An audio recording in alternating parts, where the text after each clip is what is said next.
前年我打算进入体制，费了九牛二虎之力通过了笔面试，本以为尘埃落定，坐等上班，哪知进入最后的政审环节时，工作人员通知我档案里缺一份高中时期的材料。母校在县城，离我几千公里远，政审还剩3天时间，就算我此刻坐飞机往返，转几趟车，加上还要找材料，时间也不一定够。要是再赶上学生休息，母校不开门，白跑一趟就更麻烦了。政审不等人，眼看就要前功尽弃，不甘心的我在朋友圈里求助，附上了自己的电话和地址，希望有母校附近的朋友能帮忙跑一趟。整晚我都盯着朋友圈，无限焦虑，却又无能为力。第二天清晨，我准备去机场时，电话响了，是我的高中同学，一个几乎没什么联络的女生。她说，东西已经加急寄过去了，你不要着急。我这才知道，她特意请了假，起个大早，饭都没吃，从市里开车到县城，跑了一趟母校，又去了一趟招生办，才找到那份材料。赶在政审 deadline 前，我终于交上了那份来之不易的材料，挤进了体制。打电话给他致谢时，我忍不住委婉地问他为什么愿意帮我。因为你也帮过我呀，他语气轻快地回答。高3那年他家里出了事，差点念不成，我没帮什么大忙，只是主动借给他300块钱，让他去食堂充了饭卡。其实我哪有他说的那么高尚，那300块钱我一直没管他要，只是因为忘记了。没想到这份忘记成全了2份善良，我为他雪中送炭，他替我锦上添花。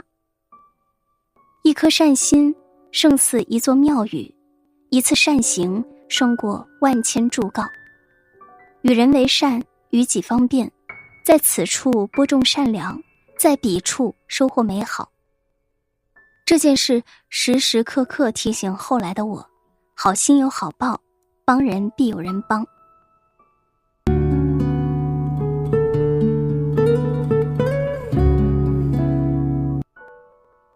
前几天，朋友家的小宝宝高烧40度，朋友开车领孩子去了医院，儿科里排着长长的队，朋友抱着孩子央求前面的人能否插个队。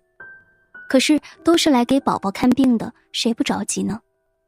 连连遭到拒绝，心灰意冷的朋友只能站到队尾，急得掉眼泪。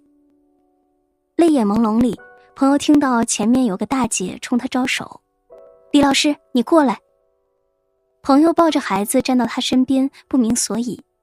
大姐笑着说，我是某某的妈妈呀，今天领小女儿复查，应该没啥事儿，我不着急，你站到我这儿。朋友这才明白过来，感激的道谢。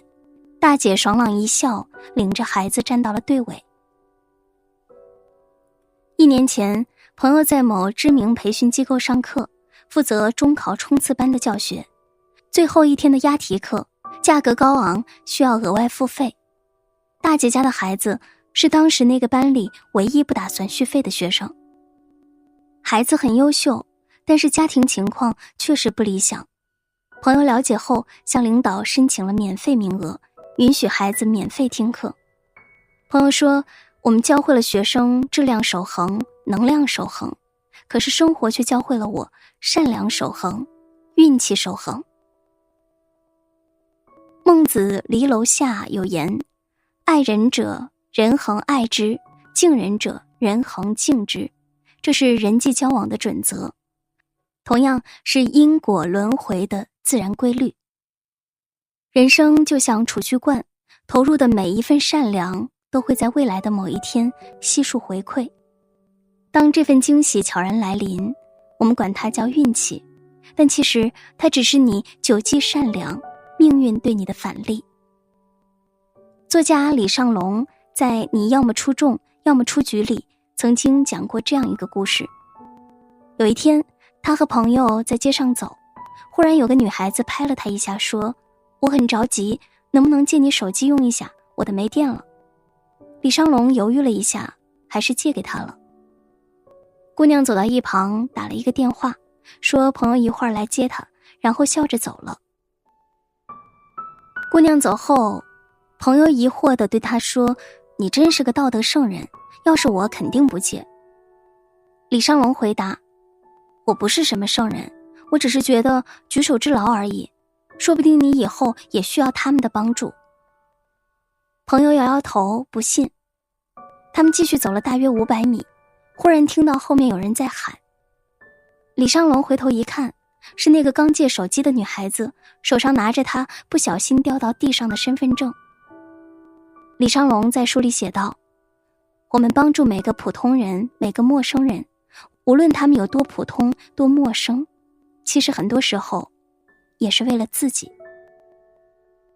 爱出者爱返，福往者福来。播种一份善良，就是播种一份希望，收获一份感动，更会收获一份心安。人为善，福虽未至，祸已远离；人为恶，祸虽未至，福已远离。听过这样一则故事，蝎子掉进水缸里，老禅师用手去捞，谁知一碰，蝎子蛰了他手指，禅师无惧，再次出手，岂知又被蝎子狠狠蛰一次。这样来来回回了好几次，终于把蝎子打捞了上来。小徒弟问老禅师，蝎子一直在蛰人，师父为何还要救他？老禅师回答，蛰人是蝎子的天性，善良是人的天性，我不能因为他蛰人的天性而放弃我做人善良的天性啊。善良是仰不愧天，俯不作地的坦坦荡荡，是不畏伤害，不求回报的慷慨无私。也许你经常给老人让座，赠予乞丐金钱，帮助弱小解决困难，在乎周围人的感受，体恤他人的不易。也许你始终没有得到幸运的眷顾，不曾被生活温柔以待，甚至还没有摆脱病痛的折磨。但请相信，你付出的每一份真心都能被珍惜，你播种的每一个善行都会被收藏，你献出的每一种关爱都能温暖整个世界。所以别纠结值不值，别计较得与失，别畏惧苦和难，在看不见的地方定会有人祈祷你平安，祝福你喜乐。愿你雨天有伞，深夜有灯，一生温暖纯良，不舍爱与自由，与尘世的万千美好都能不期而遇。我们都以为过去的就过去了，没什么好舍不得，不就是孤单怕冷，都已经选择，就别再讨论谁伤得比较深。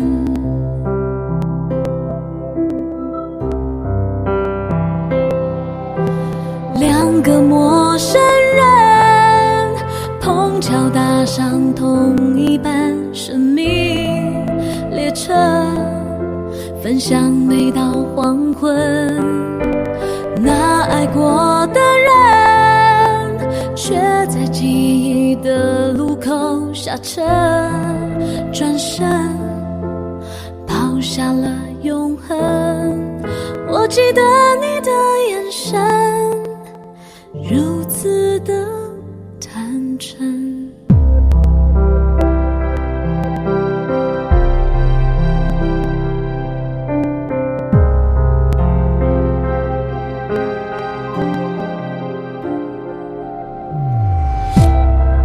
我们都以为失去的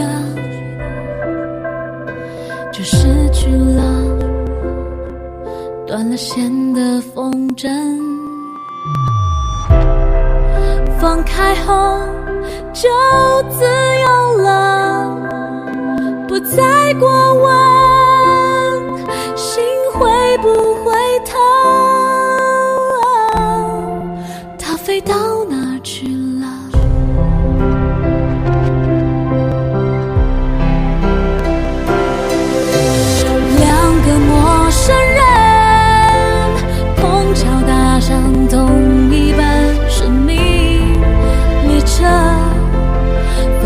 美到黄昏。